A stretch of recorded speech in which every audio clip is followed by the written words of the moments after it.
안녕하세요. 예, 어서 오십시오. 안녕하세요. 네. 김동률 씨. 저는 김동률이라는 가수를 굉장히 좋아했는데 예. 일단 우리는 제 바에 놀러 왔으니까 술 한잔 좋은 거. 이 맥칼라니 싱글 몰트 위스키인데 네. 이게 좋은 이유가 향도 좋고 먹기도 좀 부드럽습니다. 네. 감사합니다. 자, 반갑습니다. 반갑습니다. 오늘 바쁘신데 이렇게 아닙니다. 와주셔서 감사합니다.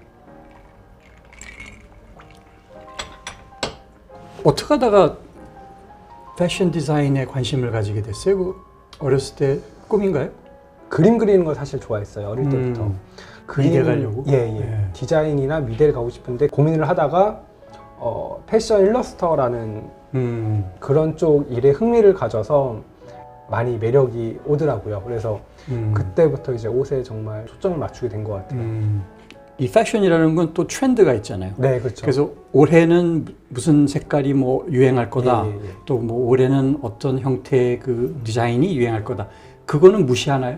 아니, 무시 못해요. 아. 절대 그거는 무시하는 거는 저는, 그러니까 제가 그게 패션에 대한 개인적으로 다들 뭐 답은 없겠지만 그게 사전적 의미는 그냥 한국말로 유행이거든요. 유행. 그러니까 동의어로 뭐 트렌드가 있겠지만 패션인 것 자체가 유행이기 때문에 그 유행을 무시하는 거는 패션하고는 맞지 않는다고 저는 생각을 해요. 그러니까 물론 그 유행을 다 따라간다는 건 아니지만 본인 브랜드의 아이덴티티에 그 유행을 녹이는 작업이 이제 아무래도 디렉터들이 하는 역할이 아닐까라는 게 제 개인적인 생각이에요.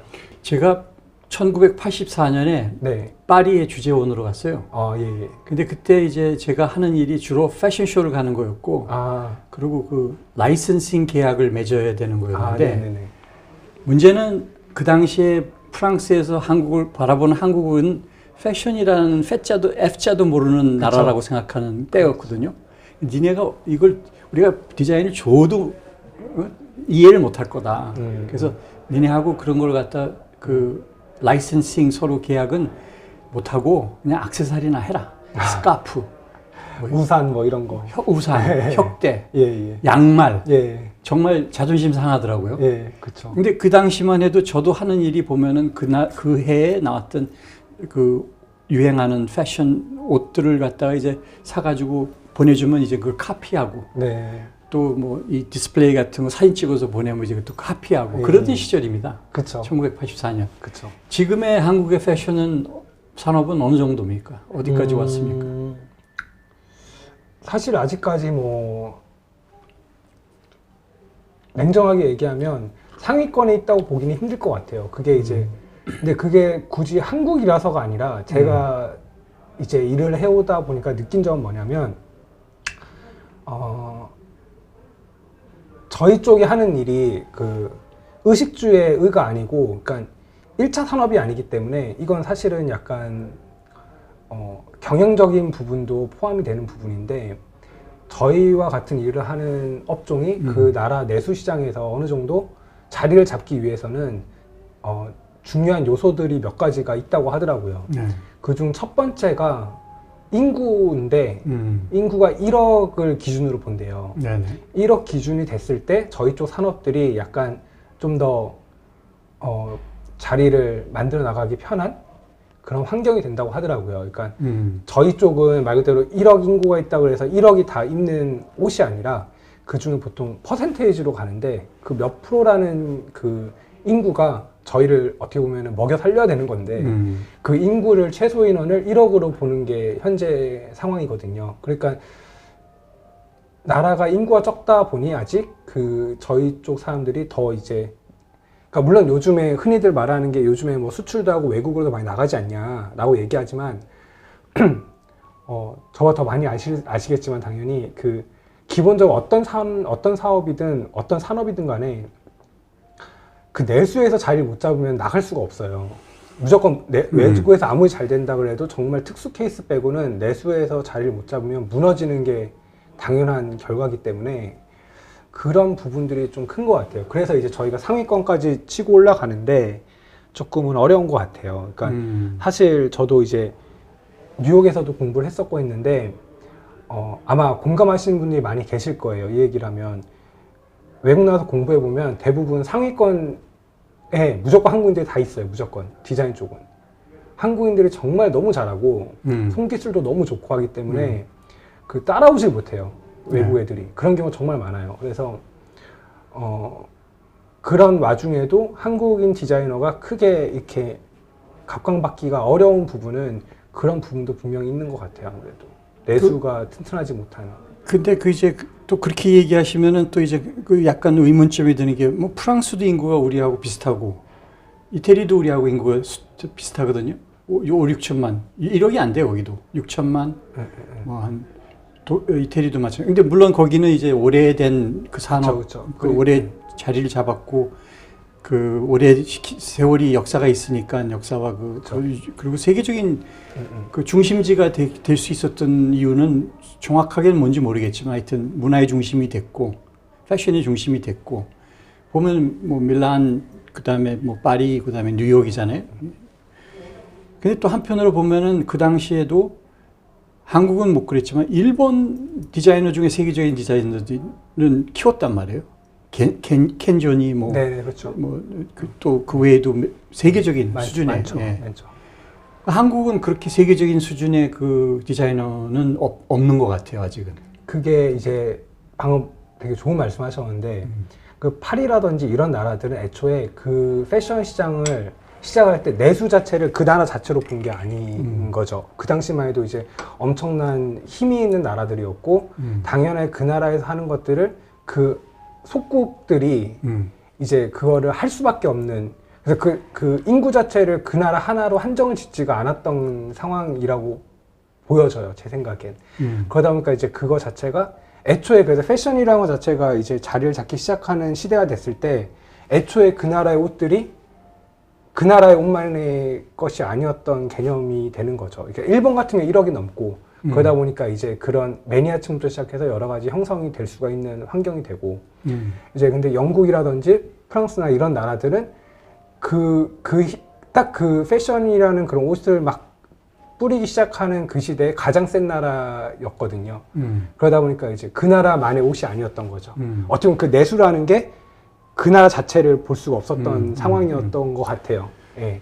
요즘 브랜드에 집중을 더 하시고 패션에 이제 브랜드의 아이덴티티에 더 완전 집중한다는 거는 이제 뭐를 의미하나요? 그게 처음에 브랜드를 런칭하게 된 계기 자체가 방송이었거든요. 그 당시에. 방송. 예.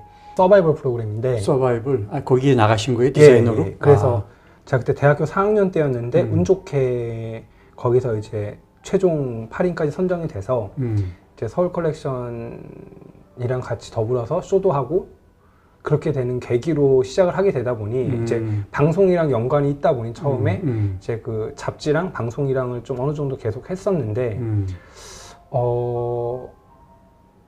그때 그게 좀 약간 유행이기도 했지만 어느 순간 또 제가 생각하기에 이게 제가 너무 빈술에 갔다는 느낌을 받았어요. 그러니까 너무 요란했던 것 같아요. 제가 너무 요란했고 근데 막상 안으로 절 들여다보니 옷은 옷대로 제가 원하는 방향과 많이 틀어져 있기도 했고 그렇게 심지가 뿌리가 깊지도 않은 상황인데 너무 외부적으로만 움직인 게 아닌가라고 좀 반성도 많이 했고 예, 그러다 보니까 이제 좀 굳이 그런 쪽으로보다는 내실을 기하는 그런 게 더 필요하지 않나 그런 시기인 것 같고 그렇게 해서 좀 더 옷에 집중하면서 그렇게 하게 된 것 같아요. 다행이네요. 네. 그렇게 빈수레가 더 요란하게 그러다가 자기 착각 속에 빠져가지고 그냥 사라져가는 사람들도 많은데 오히려 그 모멘트에 어떻게 보면 정신을 차리고 맞아요. 나의 부족한 부분을 이제 내면으로 들여다보면서 자기 내공을 키우기 위한 노력을 했다는 거는 굉장히 아주 다행스럽게 가는 더 발전할 수 있는 그런 기회가 있으시네. 다행으로 생각하고 있습니다. 예. 그래서 결국에는 지금 브랜드를 시작하신 지 이제 13년. 네, 그렇죠. 뭐 이제 나이가 이제 3자에서 4자로 바뀌었죠? 네, 바뀌었습니다. 10년 계기로 바뀌었을 때 느낌이 어떻습니까? 뭐 달라진 게 있어요? 첫 번째로는 진짜 옷이 어렵구나. 알면 알수록. 이게 전문직이라. 알면 알수록 어렵듯이. 그런 것 같아요. 그래서 그래서 제가 여성복을 계속 하는 것 같아요. 말씀하신 대로 그 알면 알수록 어려워서 여성복이 뭐 말씀하신 여자 그 여성분들도 당연히 남자들이 알면 알수록 어려울 수도 있겠지만 제 입장 전 남자니까 또 여자분들이 알면 알수록 어려거든요. 옷도 마찬가지고. 그래서 제가 남성복도 잠깐 하다가 이제 남성복에 대해서는 그래도 매력을 못 느꼈어요. 근데 여성복은 정말 할수록 어려워서 그거에 대한 안타깝네요. 저 같은 남성으로서는 좀 하셨으면 좀 옷 좀 예. 입어볼 텐데. 제가 또 맞춤을 하고 있으니까 이제 4자가 되셨는데 예. 어떻게 이제 자기 사업을 갖다가 뻗어 나갈 거라고 생각하면 어느 쪽으로 어떤 방향으로 키울 겁니까? 지금 예전에는 더 막 시작했을 때랑 이제 20대 때 후반 때부터 이제 회사를 시작하다 보니까 좀 더 젊었을 때 이때는 사실 굉장히 여러 가지 생각들 많이 했어요. 네. 앞으로는 이렇게 돼야지 어디서 쇼를 할 것이며 뭐 할 것이며 이런 그런 식으로 이제 앞으로의 회사의 계획이나 이런 것들 생각을 했다 그러면 어느 순간부터는 그것보다는 원천적인 그런 약간 기본적인 그쪽으로서의 생각으로 바뀌더라고요. 그래서 지금은 회사를 앞으로 어떻게 하고 싶냐, 어떻게 되고 싶냐라고 물어보시면은 저는 요즘에는 어떻게 얘기하냐면은 저희 브랜드를 같이 일하는 친구들이라든지 아니면 저희 브랜드 쪽에 관심을 가지는 분들이 입었을 때나 접했을 때 부끄럽지 않은 회사가 되고 싶다라는 느낌? 그러니까 뭐 돈을 많이 벌겠다 뭐 이거랑 약간 개념이 다른 것 같아요. 그러니까 제가 어쨌든 제 이름을 걸고 하고 있는 이 일에서 누가 봤을 때 부끄럽지 않은 행동으로 부끄럽지 않은 회사를 꾸려나가고 싶다는 느낌인 것 같아요. 그래서 이게 어쩌면 더 어려운 걸 수도 있지만 그런 하나하나의 목표보다는 이렇게 커다란 기본적인 목표를 세우게 되더라고요. 이제는. 네. 고객들이 신뢰하는 예, 그런 거가 될 수도 그런 있죠. 브랜드. 충분히. 예. 그리고 또 항상 이렇게 믿고 입을 수 있는 예, 뭐 그렇죠. 그런 예. 어느 정도 됐습니까? 원하는 대로 아니면 이 ING입니까? ING인 것 같아요. 예. 진행 중이고 사실 이 부분은 어떻게 보면은 정답은 없는 거라 계속 ING 될 수도 있겠지만 그렇죠. 예, 어느 정도까지는 그렇죠. 어느 레벨은 올려놓을 예, 수 어느 있죠. 레벨까지는 네. 좀 올려놓고 싶어요. 네. 그 부분을. 네. 일단 고객층의 연령대는 보통 이게 어디가 주 고객층입니까? 저는 이제 20대 중후반부터 30대 초반까지 정도. 아, 근데 20대 중후반 정도가 제일 메인 고객층이고요. 20대 한 초반부터 30대 초중반까지가 이제 서브 고객층으로 보고 있어요. 그러면 좀 젊은 층이네요. 그래도 네네, 그렇죠. 이제 막 사회생활 시작하는 사람들 예. 정도 되나요? 예. 뭐 대학생이라든지 사회생활 시작하는 여성분들이나 뭐 이 정도. 그 정도 되면 이제 좀 어떻게 뭐랄까 옷의 분위기가 제가 이렇게 언뜻 봤을 때는 상당히 이렇게 좀 안정된 네네. 좋게 말하면 안정된 그리고 이렇게 크게 티가 안 나는 네네, 맞아요. 그리고 편안해 보이고 네. 일상적으로 입기도 좋은 것 같은데 그렇다고 해서 이렇게 화려하거나 예. 또 아주 트렌디하거나 그렇지는 않은 것 같은데 네, 맞아요. 그렇게 젊은 사람들이 그런 옷을 선호하나요? 네, 그러니까 그게 예전에 초반에 제가 그런 얘기를 많이 들었어요. 이제 아무래도 그 2000년대 초반에는 디자이너 브랜드라고 하면 되게 뭔가 독특하고 유니크하고 디자인성이 되게 강해야 되고 이런 인식들이 좀 있었던 것 같아요. 한참 그런 것들이 많이 나올 때였고 그래서 그때 어느 날 이제 저랑 친했던 디자이너 형 한 명이 이제 같이 뭐 술 한잔 하다가 저한테 아 동희야 너희 옷은 너무 무난하고 그러니까 좋게 말하면 이런 식으로 나쁘게 말하면 야 너희가 무슨 디자이너 브랜드야 너희는 그냥 여기 걸리면은 여기 옷 같고 저쪽 행거에 걸리면 저쪽 옷 같아 라고 하더라고요.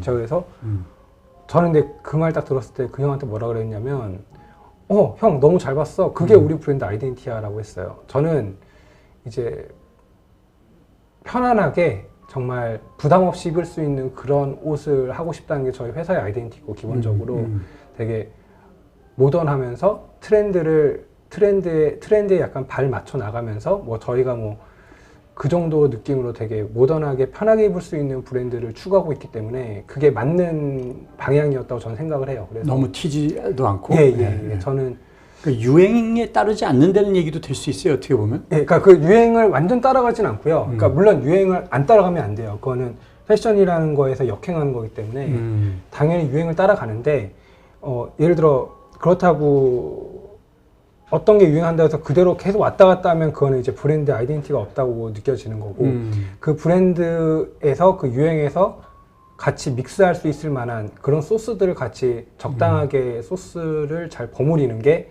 그게 저 같은 사람들이 해야 되는 역할이라고 생각을 하거든요. 브랜드를 위해서.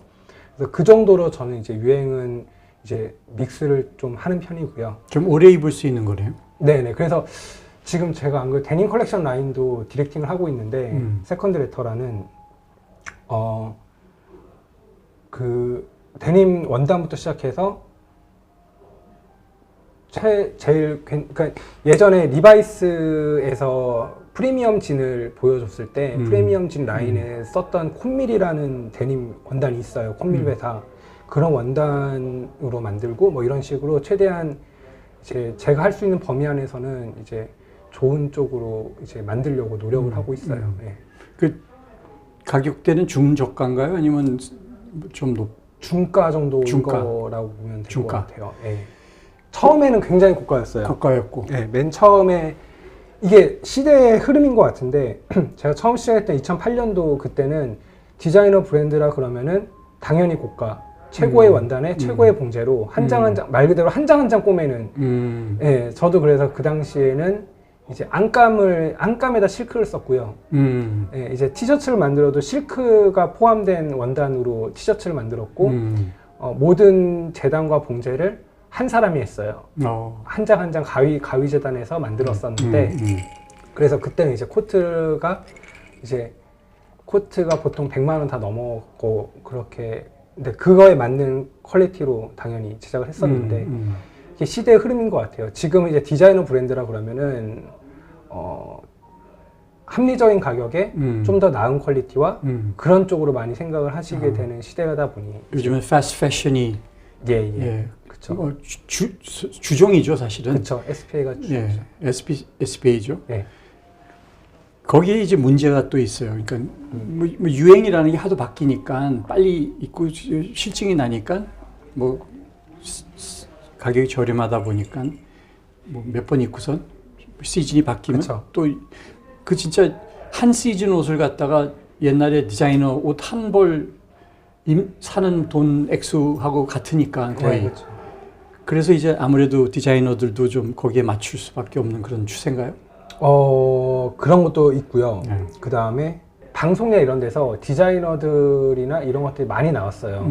그런 뭐 서바이벌 프로그램도 그렇고, 그 다음에 디자이너들에 대한 관심도 되게 많아졌고, 신진 디자이너라는 말이 처음 나오던 시대인데 그때가 그때 세대거든요, 제가.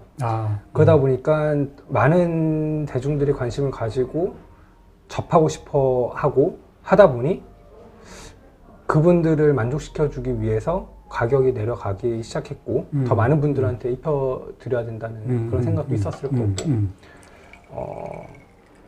또 두 번째로는 지금 전 세계가 마찬가지겠지만 고객층들 나이대가 전체적으로 낮아지고 있어요. 타겟층들이. 그러다 보니까 이제 그거에 조금 더 합리적인 가격대로 나오게 되는 추세인 것 같기도 하고 여러 가지 이유가 있는 것 같아요. 그 패스트 패션은 보면은요, 저도 이제 그 패스트 패션 옷을 좀 유니클로라든가 아니면 H&M이라든가 자라가 좀 비싸고 좀 약간 그리고 제일 사실은 퀄리티가 좀 높은 쪽이고 그 H&M은 그 중간인 것 같고 유니클로는 기본에 충실한 것 같고. 그렇죠. 예. 그런데 괜찮더라고요. 옷이 나쁘지 않아요. 네, 분명히 좋아요. 네. 그러니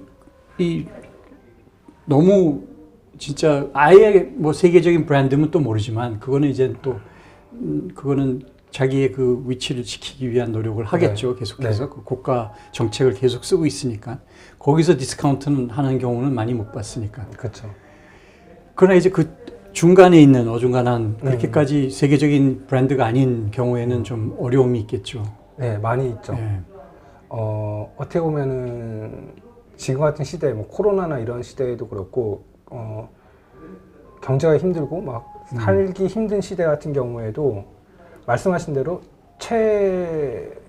위쪽이랑 제일 위쪽이랑 아니면 정말 기본 베이스인 그 1차 산업에 속하는 그쪽의 옷이나 이런 부분들은 생각보다 타격이 크지가 않아요. 네. 어차피 그들은 위쪽은 어차피 상관이 없고 없어요. 네. 정말 말 그대로 추워서 입어야 되는 그 옷들은 어차피 사야 되는 옷들이다 보니 이 두 층은 생각보다 타격이 적을 수가 있는데 이런 거에 제일 많이 휘둘리는 게 이제 저와 같은 중간에 위치해 있는 쪽 사람들인 것 같아요. 예, 그래서 힘들죠. 많이 힘들기도 하고 근데 그래도 계속 그냥 어떻게 보면 버티는 거죠. 그냥 버티지만은 않겠죠. 네, 그래도 그렇죠. 여러 가지 13년이라는 세월을 갖다 했다는 거는 상당히 그건 대단한 겁니다. 네, 그래서 좀 초반에는 지금도 뭐 쉽게 일하는 건 당연히 아니지만 처음에 정말 아무것도 없을 때는 정말 좀 많이 힘들었던 것 같아요. 지금 그때처럼 일해 볼 수 있냐라고 물어보시면 와 과연 어떻게 그걸 버텼지라는 생각도 많이 들고요. 버티는 게 이기는 거래요. 근데 그 사이에 이제 내공이 쌓이고 노하우가 쌓이고 네, 그런 것 같아요. 방법론이 좀 자꾸 네. 이렇게 뭐 만들어가고 네.